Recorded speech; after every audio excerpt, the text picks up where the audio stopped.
Bismillah, innal hamdalillah hamdan katsiran thayyiban mubarakan fih wa asyhadu an la ilaha illallah wahdahu la syarikalah wa asyhadu anna Muhammadan abduhu wa rasuluh amma ba'du. Alhamdulillah, pada kesempatan ba'dal asr hari Senin 5 April 2021 bertepatan dengan 23 Sya'ban 1442 Hijriah. Kita lanjutkan kajian di Fakultas Ilmu Fiqh dalam pembahasan kitab Al-Akhbar As-Sahihah fi Ahkami Salati Tarawih wal Witr. Kumpulan hadis-hadis yang sahih dalam permasalahan salat tarawih dan salat witr. Yang mana pada kesempatan hari ini kita masuk kepada sesi yang ke-6, dan di sesi yang ke-6 ini kita mentarjihkan dari permasalahan salat tarawih ainal afdal fil masjid ma'al jamaah atau fil bait. Mana yang lebih baik dalam salat tarawih? Melaksanakan salat tarawih di rumah berkesendirian atau berjamaah yang jelas di rumah, ataupun di masjid bersama jamaah. Maka pembahasan ini telah disebutkan di pelajaran yang lalu, telah terjadi ikhtilaf di kalangan para ulama. Dan telah kita sebutkan 3 ucapan yang masyhur. Idan indak ya Hudzaifah al-qaul masyhur minal ulama ila thalathati madahib. Al-madhab al-awwal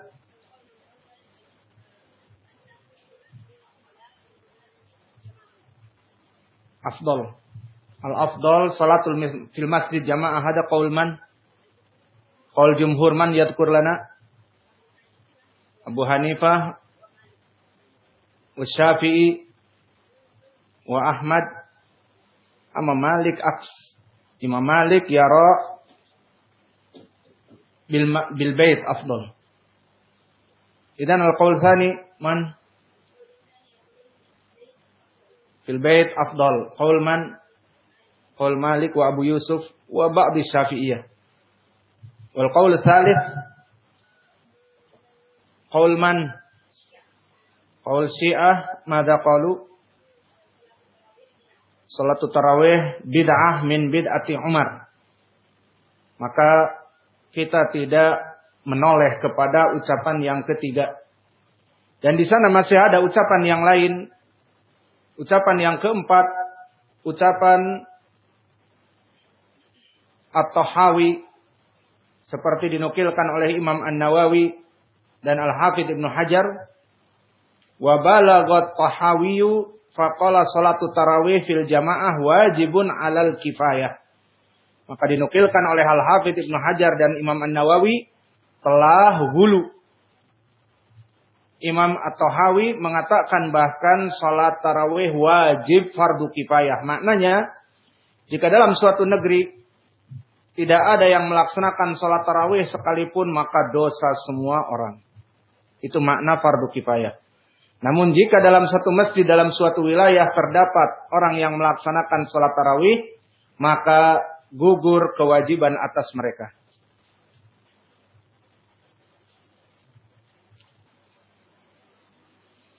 Dan pendapat yang kelima adalah pendapat yang mengatakan bahwa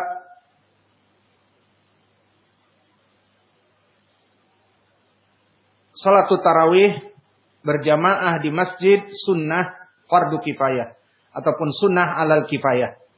Maka ini lawannya dari kelompok At-Tahawi, bahwa salat di masjid berjamaah itu sunnah kifayah. Jika tidak ada yang melaksanakannya, maka tidak dihidupkan sunnah dalam suatu negeri. Namun jika dilaksanakan, maka telah ada yang melaksanakan sunnah. Alhasil, ini 2 ucapan yang tidak begitu masyhur. Maka 2 ucapan yang masyhur, salat di rumah afdal dhahaba Malikiyah. Dan al-afdal fil masjid berjamaah hada dhahaba jumhur. Madhab jumhur.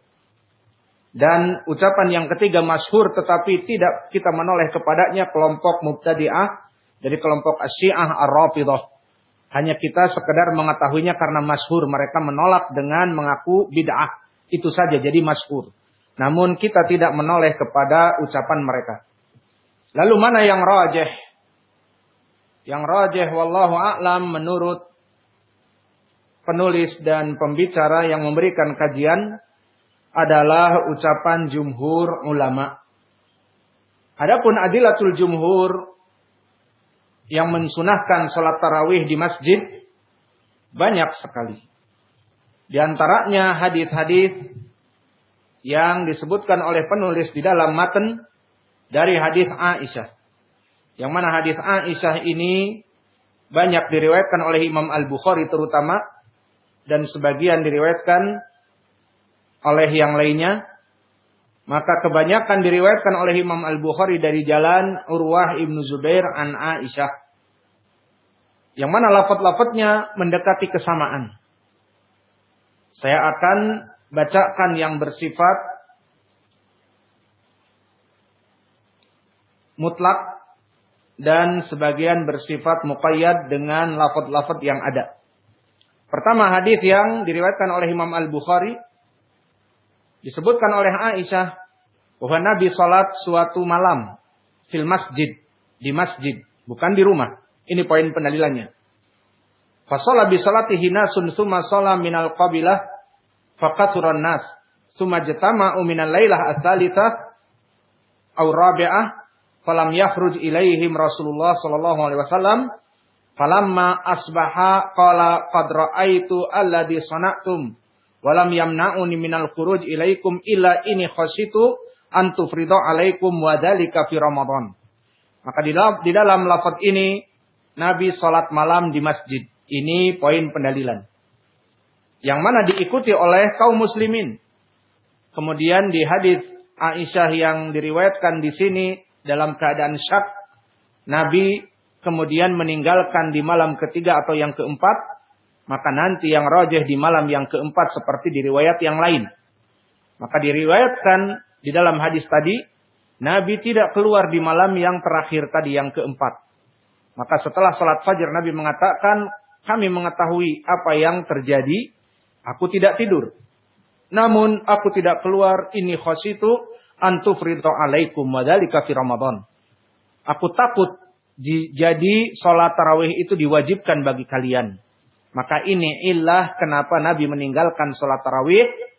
Dan ini terjadi di bulan Ramadan. Kemudian diriwayatkan yang lain. Semakna dengan ini namun ada beberapa lafaz yang penting. Pertama disebutkan bahwa fa'amma fil lailah falamma kanat al-lailah ar-rabi'ah ajazal masjidu an ahli. Di sini bahwa Nabi Shallallahu Alaihi Wasallam disebutkan di saat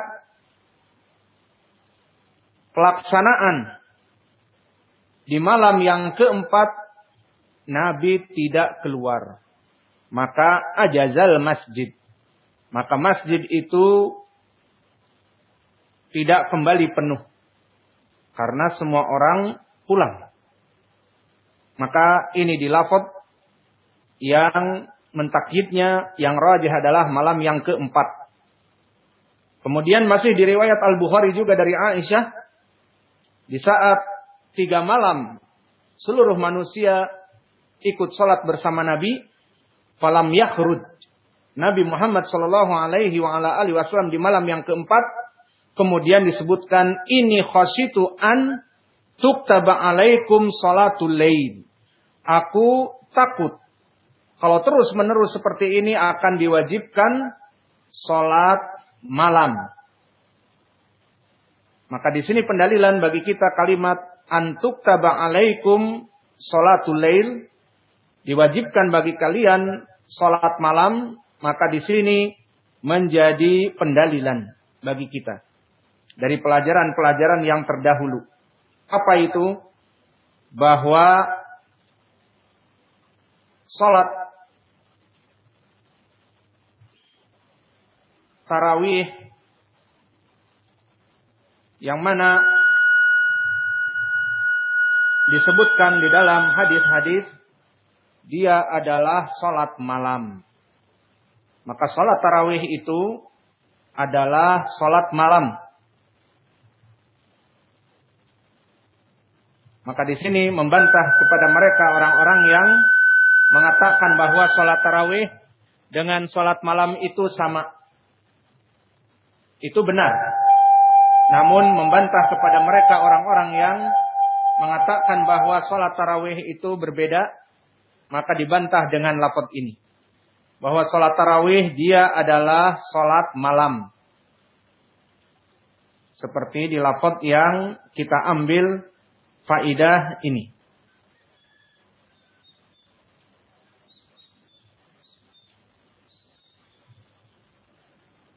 Maka inilah dari lafaz-lafaz yang mentakkid dari beberapa riwayat bahwa salat tarawih dia adalah salat malam. Kemudian ada beberapa lafaz juga yang kita mengambil faidah padanya.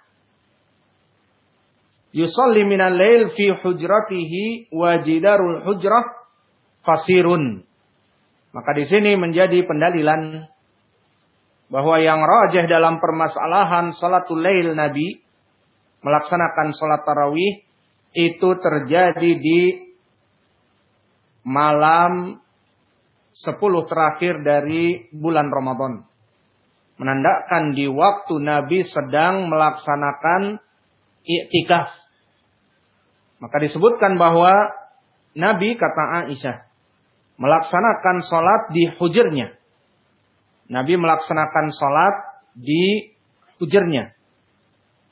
Maknanya di kamarnya. Di kamar mana? Apakah kamar tempat tidur bersama Aisyah? Dijawab bukan. Tetapi di kamar tempat dia beriktikaf, ini yang rajih. Seperti nanti akan ada riwayat-riwayat yang lain yang menjelaskan tentang permasalahan bahwa ini terjadi salat berjamaah dalam salat tarawih ini di saat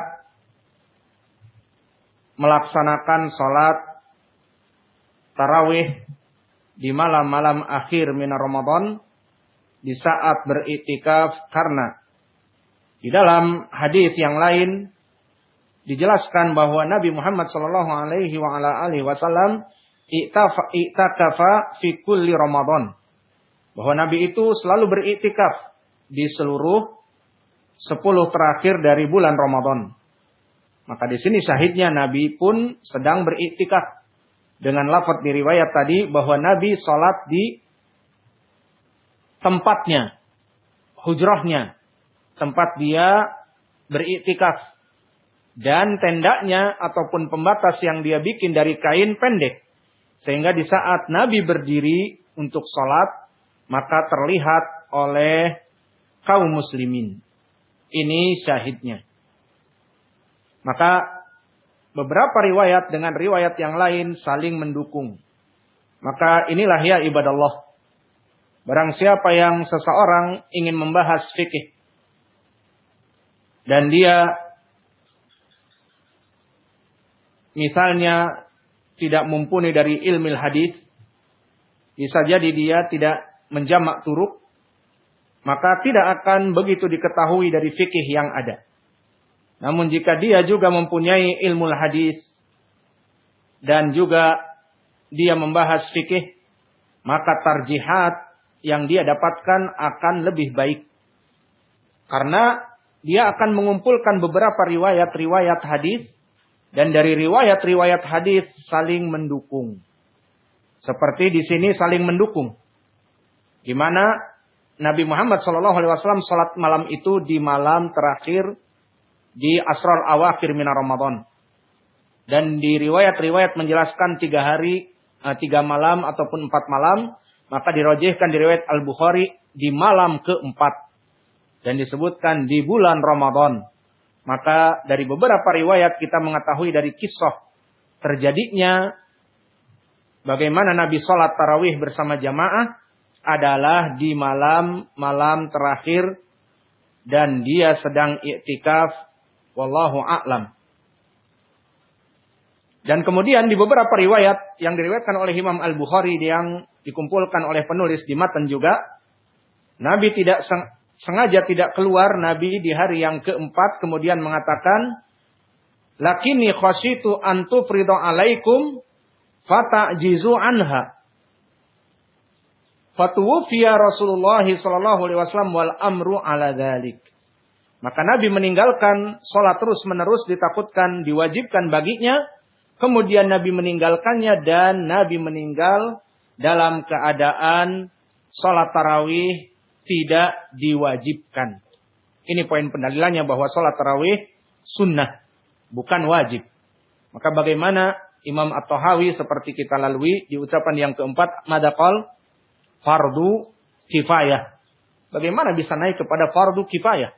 Padahal di hadis yang diriwayatkan oleh Imam Al-Bukhari dari Aisyah disebutkan, wa tuwfiya Rasulullah sallallahu alaihi wa ala alihi wasallam wal amru ala dzalika. Nabi meninggal dan perkaranya seperti itu. Maka ini pendalilan dari jumhur yang muttafaqun alaih dari Aisyah dan juga diriwayatkan oleh Imam Al-Bukhari dari sahabat yang lain. Siapa?